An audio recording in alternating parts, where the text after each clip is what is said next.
भासे भक्ति, गासे ज्ञान, वासे वैराग्य और तासे त्याग। ये ज्ञान का भंडार है, ये भक्ति का भंडार है, ये वैराग्य का भंडार है और ये त्याग का भंडार है। प्रारंभ में लगा श्रीमद भागवत कहते हैं ना, श्री का अर्थ होता है लक्ष्मी, श्री का अर्थ होता है प्रेम, श्री का अर्थ तो होता है किशोरी जी। जो प्रेम का भंडार है, जो किशोरी जी की कृपा का भंडार है, वह है श्रीमद् भागवत। भक्ति कहते किसे हैं? क्या माला लेकर बैठ जाना भक्ति कहलाता है? आप लोग बताओ, माला लेकर बैठ जाए तो क्या भक्ति कहलाएगा? नहीं। भक्ति उसे कहते हैं कि हम भले ही माला जप ना कर पाए, लेकिन दिन और रात केवल उन्हीं का चिंतन हमारे मन में बना रहे, यही भक्ति है। और वो कैसे होगा? देखो, जिससे प्रेम होता है ना, उसको कभी याद करना पड़ता है? याद नहीं करना पड़ता, वह स्वतः ही याद आता है। याद करने का कोई प्रयत्न करना पड़ता है? तो ठाकुर जी से, भगवान से प्रेम करें, उनको अपना स्वजन माने, तो भगवान को नित्य प्रति क्षण याद करना भक्ति कहलाता है। ज्ञान क्या कहलाता है? ज्ञान किसे कहते हैं? ऐसे समझिए, यहां एक दुकान लगी हुई है, एक उदाहरण से समझा रहा हूं मैं। यहां एक दुकान लगी है, मैं हूं बेचने वाला और आप सब खरीदने वाले हैं, पर मेरे पास बेचने के लिए केवल 4 ही वस्तु हैं। कौन कौन सी?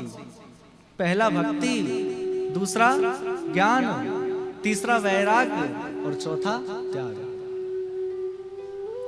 4 ही वस्तु हैं मेरे पास।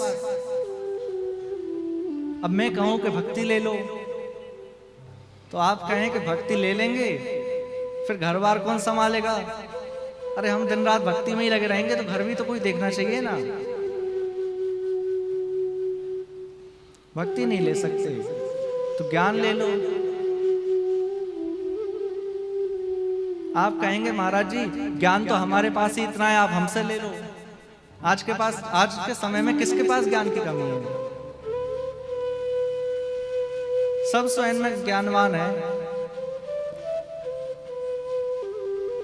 तो ज्ञान तो हम ले नहीं पाएंगे, तो हम कहेंगे वैराग्य ले लो। तो वैराग्य किसे कहते हैं?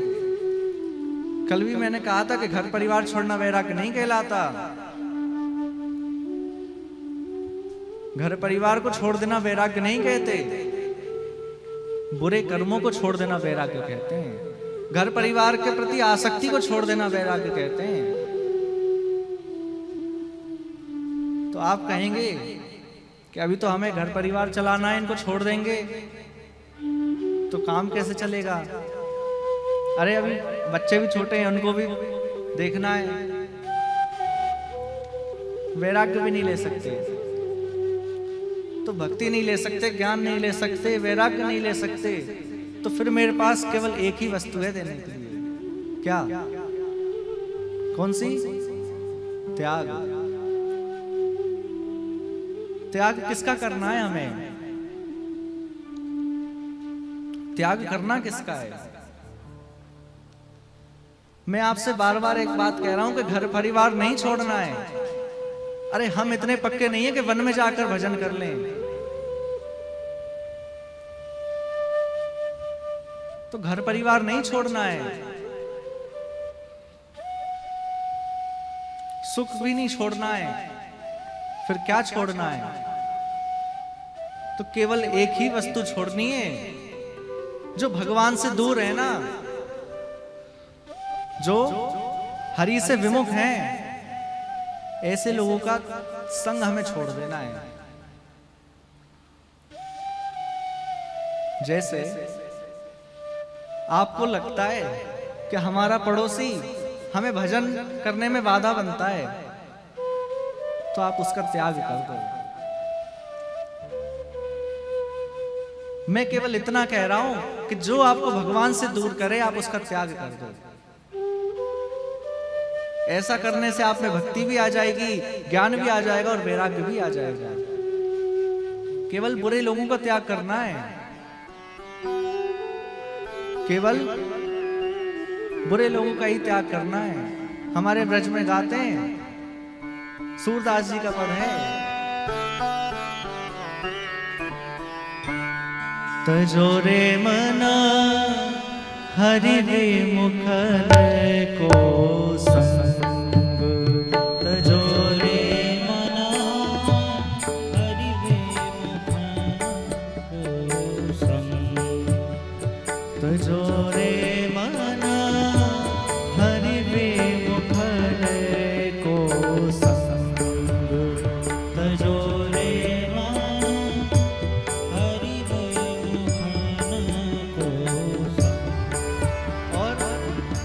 कैसे लोगों का संग छोड़ना है। यहाँ सूरदास जी कह रहे हैं, जाके संग कुमति मतियो पोजे, पड़त भजन में भंग। ओ जाके संग सो कुमति मतियो उपजे, पड़त भजन में भंग। जिनके संग से हमारी मति दूषित हो जाए, हमें भजन में बाधा बने, ऐसे लोगों का संग छोड़ना है। जाके संग कुमति उपजत है, पड़त भजन में भंग। ओ जाके संग सो कुमति उपजत है, पड़त भजन में भंग। और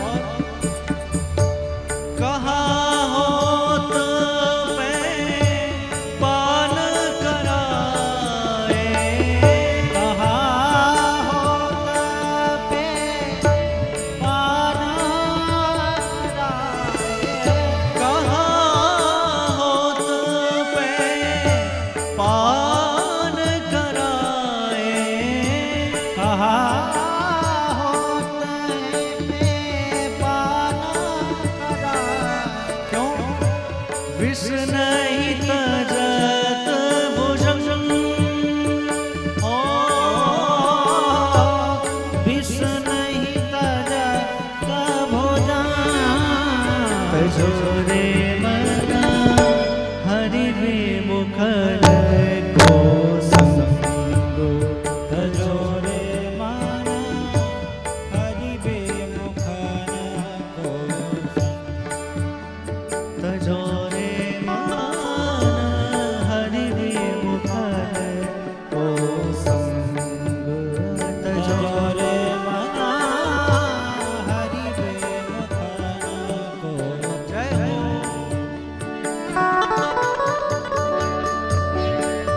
जी बात कह रहे हैं कि जिस पे एक बार भक्ति का रंग चढ़ गया ना, फिर उस पे कोई कितना ही प्रयास कर ले, जिस पे एक बार भक्ति का रंग चढ़ जाए बस, फिर कोई कितना भी प्रयास कर ले फिर उसको नहीं बदल सकता।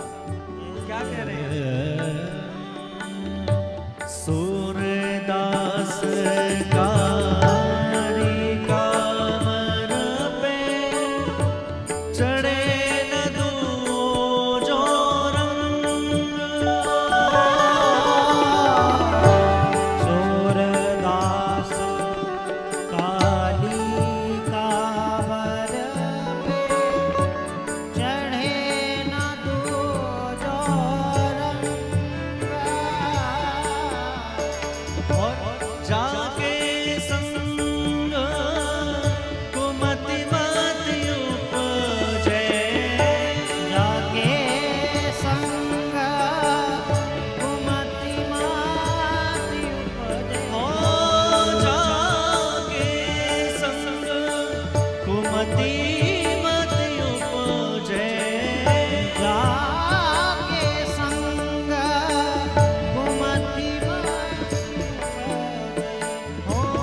केवल भगवान से जो दूर है ना उनका त्याग करना है हमें।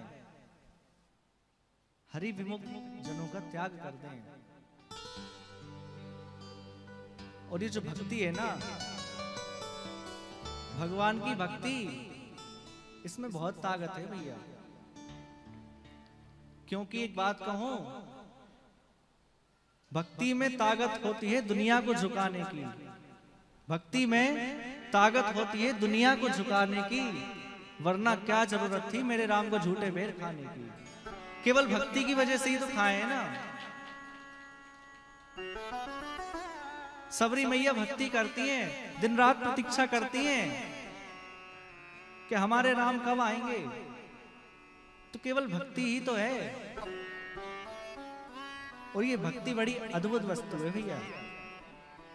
सामान्य चलना है, लेकिन इसी चलने में हम भक्ति को मिला दें तो परिक्रमा बन जाता है।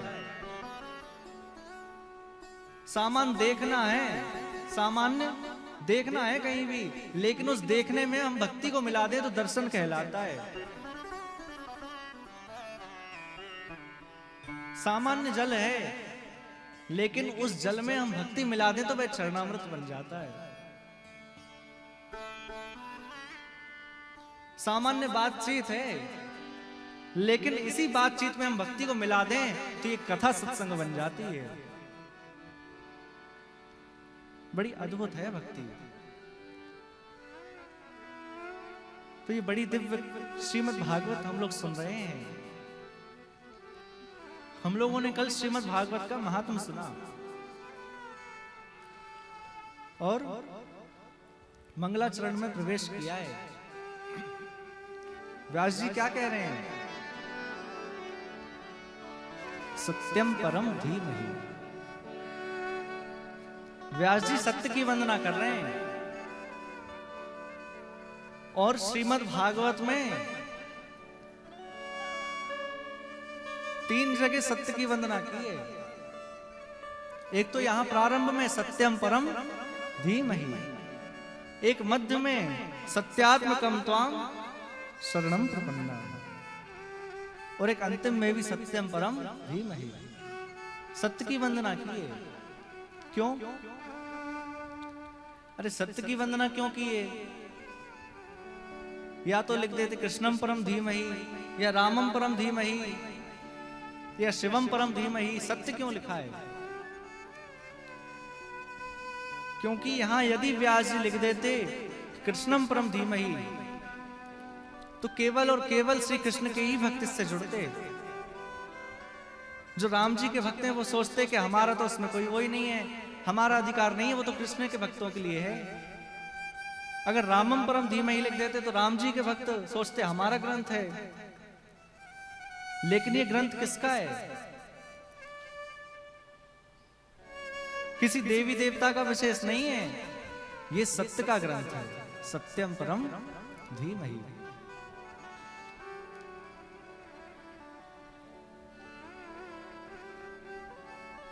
हम तो भगवानों में भी भेद करते हैं।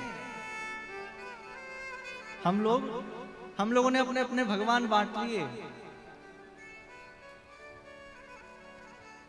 लिए कि नहीं? विश्वकर्मा बंधु कहते हैं कि विश्वकर्मा जी हमारे हैं, विश्वकर्मा भगवान हमारे हैं। ब्राह्मण कहते हैं परशुराम जी हमारे हैं। हमने देवताओं को भी बांट लिया, पर इन सब में भेद नहीं करना चाहिए। ये दिव्य शक्ति तो केवल एक ही है। जगन्नाथपुरी में एक गणपति भट्ट नाम के भक्त गए। वे गणेश जी के इतने अनन्य भक्त थे, इतने अनन्य भक्त थे कि वे किसी और को देखते ही नहीं थे।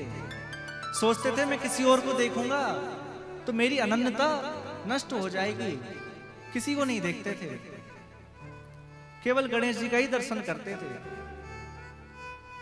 अब किसी ने उनसे कह दिया कि जगन्नाथपुरी में गणेश जी विराजमान हैं, चले जाओ दर्शन करना। अब जगन्नाथपुरी पहुंच गए। वहां पहुंचकर पता चला कि अरे मुझे तो किसी ने झूठ बोल दिया।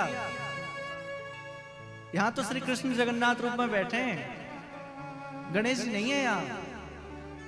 उदास हो गए, समुद्र के तट पे पहुंच गए। समुद्र के तट पर पहुंच के रोने लगे कि यदि मैं दर्शन कर लेता तो मेरी अनन्यता नष्ट हो जाती। वो तो अच्छा हुआ मुझे पता चल गया, मैं गणेश जी के अलावा किसी को नहीं देखूंगा। यह है अनन्यता। ऐसा नहीं है कि हम एक ही भगवान के प्रति निष्ठा रखें, बाकी किसी को ना माने, ऐसा नहीं है। अनन्यता किसी एक देव में रखें, लेकिन श्रद्धा सभी में रखें। ऐसे समझें। पत्नी के लिए पति होता है, तो पत्नी की अनन्यता पति में रहती है। पर ऐसा तो नहीं है कि वे पति के माता पिता को ना माने, या भाई बंधु को ना माने, या परिवारजन को ना माने। मानती तो सबको है ना, लेकिन अनन्यता केवल पति में रहती है। इसी प्रकार हम अनन्यता एक में रखें, लेकिन सब में श्रद्धा रखें, सबको माने। तो वह गणपति भट्ट समुद्र किनारे बैठे हैं, बड़े उदास हो रहे हैं कि बताओ मुझे किसी ने झूठा बोल दिया कि यहाँ गणेश जी हैं, मैं इतनी दूर से चलकर आ गया। भगवान उनकी अनन्यता देखकर बड़े प्रसन्न हो गए। सोचा कि मैं चलकर मिलता हूं इनसे। एक छोटे से बालक का रूप बना लिया जगन्नाथ जी ने, और पहुंचे जहां बैठे थे। जाकर कहने लगे, बाबा आप इतने उदास काहे को, इतने उदास क्यों? उन्होंने कहा कि देखो मुझे किसी ने झूठ बोल दिया कि यहां गणेश जी विराजमान हैं, यहां तो कृष्ण विराजमान है, यहां गणेश जी नहीं है। किसी ने मुझसे झूठ बोल दिया, इसलिए मैं उदास हूं। तो वह जो बालक है ना, जो जगन्नाथ जी हैं, वह कहने लगे, सुनो तुमसे किसी ने झूठ नहीं बोला, यहां गणेश जी ही विराजमान है। तुमसे जिसने भी कहा है सही कहा है। एक बार चल के दर्शन कर लो ना, विश्वास हो तो। अब उन गणपति भट्ट जी ने कहा कि देखो मैं दर्शन तो नहीं करूंगा, यदि कृष्ण निकल गए तो मेरी अनन्यता टूट जाएगी। दर्शन तो मैं नहीं करूंगा, दर्शन नहीं करूंगा। तो उन बालक ने कहा कि देखो आप एक काम करो, दर्शन मत करो, आंखों पे पट्टी बांधकर चलो। चलकर उनको छूकर देख लेना, यदि लंबोदर हो, बड़ा पेट हो, बड़ी सूंड हो, बड़े बड़े कान हो, तो समझ जाना कि गणेश जी हैं। फिर आंख से पट्टी हटा के देख लेना। तो उनको लगा कि हाँ ये ठीक है, मैं पहले छू के देखूंगा। और प्राचीन काल में ऐसी व्यवस्था थी कि जगन्नाथपुरी में जहां जगन्नाथ जी विराजमान है ना ब्रह्मवेदी पर, वहां जाके उसकी परिक्रमा करने की व्यवस्था थी। और उससे भी पहले लगभग 1950-55 में ऐसी व्यवस्था थी कि जगन्नाथ जी को जाकर, श्रद्धालु जाकर जगन्नाथ जी को अपने हृदय से लगा सकते थे। लेकिन बीच में आक्रांताओं ने आकर सब व्यवस्था भंग कर दी। तो उन बालक ने कहा कि चलो आप आंख पे पट्टी बांध लो, चलकर देखना। अब गणपति भट्ट पहुंच गए और जाकर सबसे पहले उन्होंने पेट पे हाथ फेरा कि क्या सच में हमारे गणेश जी हैं। तो देखते हैं कि बड़ा लंबोदर पेट है, बड़ा बड़ा। अब सोचा कि लंबोदर तो है, अब इनकी सूंड देखता हूं। तो नासिका पर हाथ फेरा तो समझ गए कि हाँ गणेश जी हैं। एक बार कान और देख लेता हूं।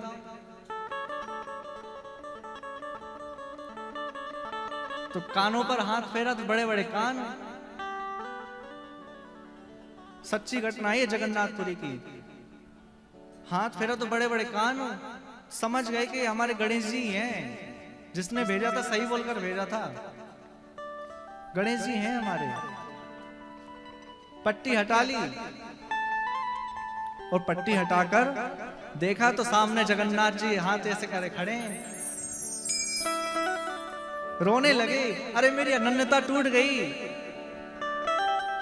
मेरा गणेश जी के प्रति जो अनन्यता थी वो खत्म हो गई।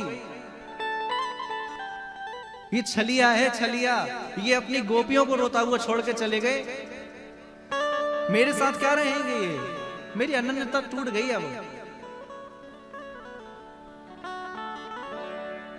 फिर से पट्टी लगाई, फिर देखा तो फिर गणेश जी का स्वरूप, फिर पट्टी हटाए तो फिर जगन्नाथ जी। अब उनको समझ में नहीं आ रहा कि क्या हो रहा है मेरे साथ। इतने में ही जगन्नाथ जी सामने प्रकट हो गए और कहने लगे कि देखो तुम गणेश जी में और मुझ में भेद रखते हो, लेकिन भेद नहीं रखना चाहिए। मैं अलग नहीं हूं। जब इस सृष्टि का संहार करना होता है तभी मैं महादेव बनकर प्रकट होता हूं, और जब किसी का कार्य सिद्ध करना होता है तभी मैं गणेश बनकर प्रकट होता हूं। तो मुझे अलग मत समझो।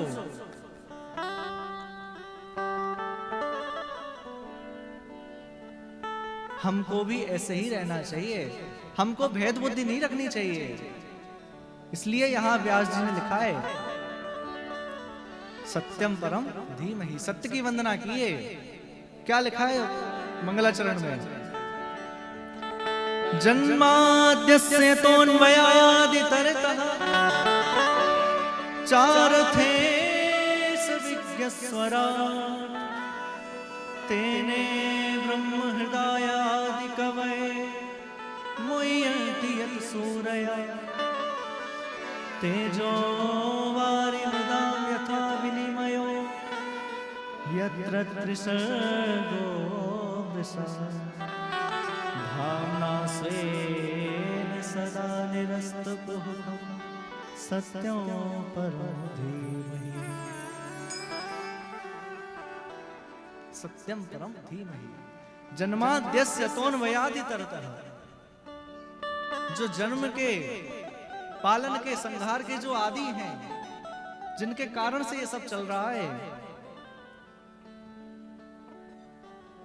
और चार्थे सुविज्ञ, वह अनविज्ञ नहीं है, वह अविज्ञ है, वह सब जानते हैं। पर हम लोग तो भैया ऐसे हैं आजकल कलयुग के जीव कि भगवान की अंतर्यामिता पे भी प्रश्न चिन्ह खड़ा कर देते हैं। मंदिर जाएंगे तो मंदिर जाकर बड़ी लंबी चौड़ी लिस्ट बनाकर ले जाएंगे कि हे भगवान, पहले तो मुझे ऐसा दे दो, फिर ये दे दो, फिर ऐसा हो जाएगा तो ये कर देना, पूरी लिस्ट बनाकर ले जाएंगे। और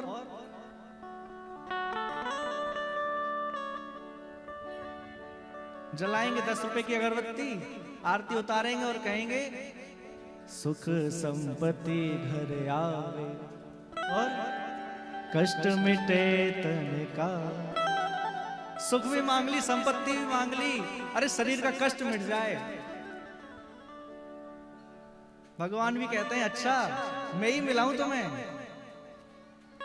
अरे दुनिया चली गई सब, अब मैं ही मिलाऊं तुम्हें ये सब मांगने के लिए। और वो भी 10 रुपए की अगरबत्ती घुमा के कह रहे हैं। हम भगवान को बताते हैं कि भगवान हमें ये चाहिए, हमें ये वस्तु चाहिए। क्या भगवान नहीं जानते हैं? एक जैसे माँ है तो माँ को पता है कि मेरे बालक को किस वस्तु की आवश्यकता है, पता रहता है कि नहीं? उसके हित में क्या है ये पता रहता है माँ को। अब बालक कितना ही मचले,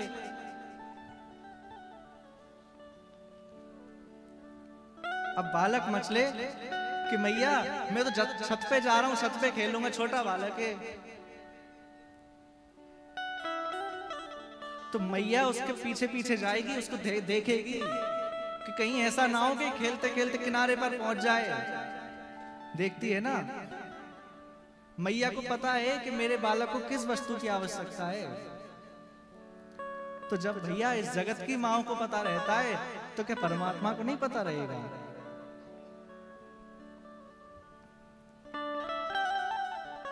हम भगवान पर विश्वास तो रखें, भगवान अंतर्यामी है। चार्थेश विज्ञः, वह सब कुछ जानते हैं। और छोटी से छोटी वस्तु हो या बड़ी से बड़ी वस्तु हो, सब में ठाकुर जी विद्यमान है, सब में भगवान है। अब किसी ने प्रश्न किया कि हैं तो फिर दिखते क्यों नहीं है? अरे जब सब जगह भगवान है तो दिखना चाहिए। बोले दिखते इसलिए नहीं है क्योंकि हमारी आंखों के सामने माया का पर्दा डाला हुआ है। और जैसे ही भगवान कृपा करके इस पर्दे को हटा देंगे तो ठाकुर जी हमें दिख जाएंगे। वृंदावन के एक संत हैं, पुराने काल की घटना है। वृंदावन के एक संत थे, वे किसी अस्पताल में गए तो जो वहां उनका जो डॉक्टर थे चेकअप कर रहे थे, वे बड़े नास्तिक थे। अब महात्मा जी का तो अपना नियम, सुबह से उठ के संध्या करना, माला जप करना, भगवान का ध्यान करना। अब वह बड़े जो डॉक्टर थे नास्तिक थे, उन्होंने एक दिन प्रश्न किया कि बाबा एक बात बताओ कि भगवान होते हैं तो दिखते क्यों नहीं है?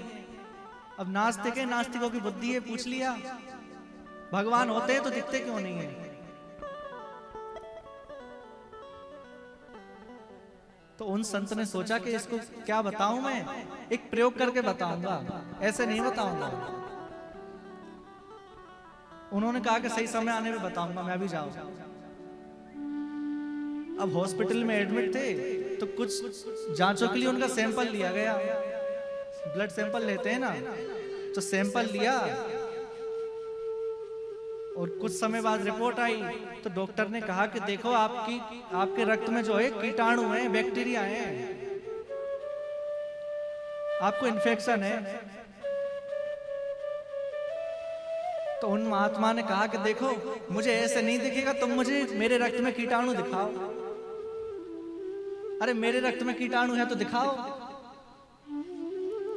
अब उस डॉक्टर ने कहा कि देखो वह बैक्टीरिया बहुत छोटे होते हैं, ऐसे नहीं दिखते, वह ऐसे नहीं दिखते, उनको यंत्र की सहायता से देखना पड़ता है।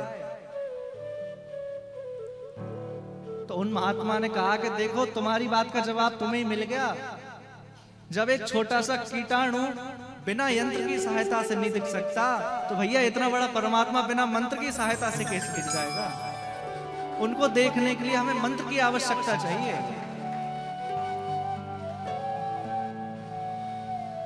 इन सामान्य आंखों से नहीं दिखेंगे वे।